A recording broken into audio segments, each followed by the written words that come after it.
let's get to the bad, and it is in the Pacific Northwest, where the aforementioned Seattle Sounders lost 2-1 against RSL on Sunday. That's not the only bad news for soccer fans in the Pacific Northwest.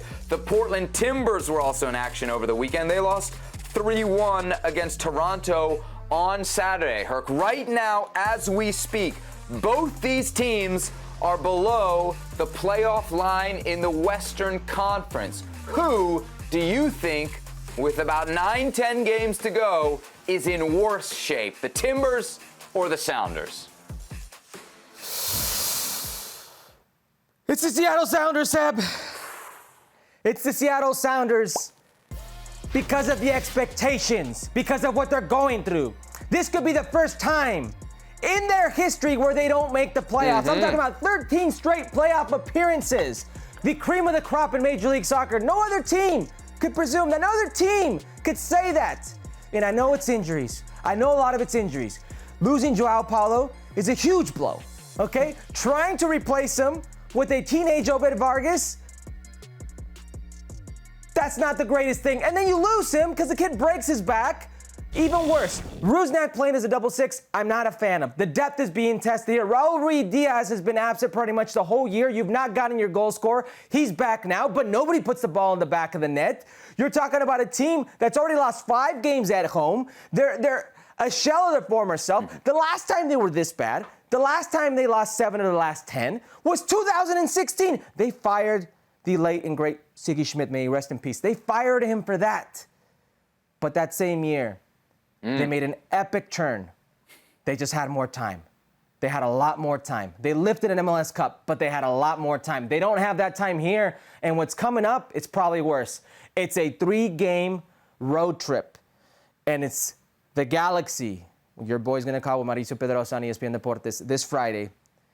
It's the Clásico versus Portland. Don't smile. Wipe that smirk off your face. And it's Orlando. It's on the road. They are terrible on the road. They've not sang Jingle Bells on the road many times this year.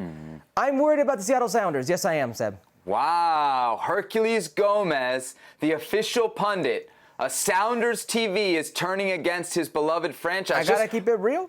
I know.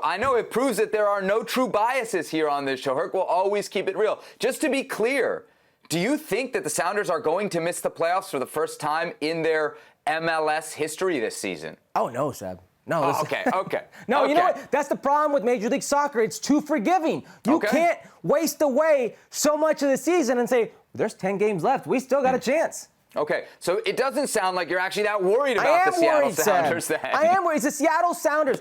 But here's why I'm not worried. Even if they do miss it, even if it is the first time, which would be monumental, historical for them to miss a playoff, they won the Champions League. Oh, okay. All right. That there's some money in the bank up in Seattle. That's what you're saying.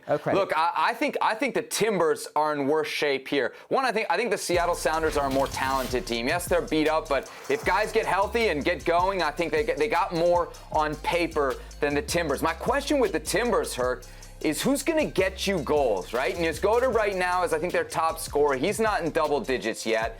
And if you look at like the heat maps of how Portland plays, the player that's closest to goal, that's furthest upfield, is Sebastian Blanco. Yeah. Now, I love Sebastian Blanco, especially the Sebastian Blanco of maybe 2-3 years ago.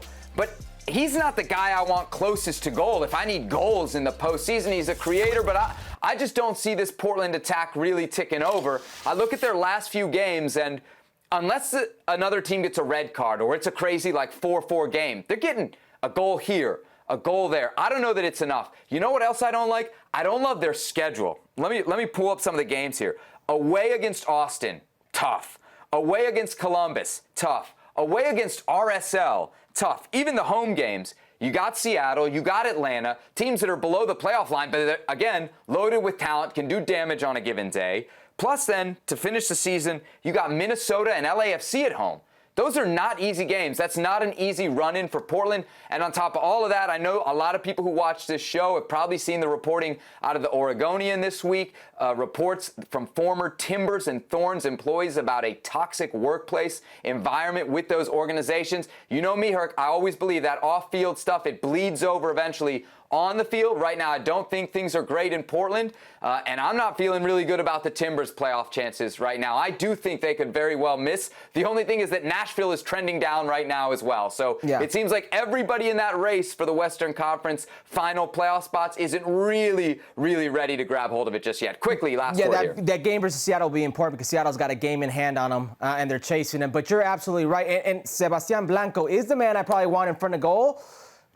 But not this season, not post-knee surgery. They are hurting to kind of get back to who they were. Felipe Mora has not been that guy either. So I agree with you. It's not an easy situation for Giovanni Savarese. Well, thank you very much for watching ESPN on YouTube. For more sports highlights and analysis, be sure to download the ESPN app. And for live streaming, premium content, and let's not forget as well, ESPN FC 7 days a week. Subscribe to ESPN Plus.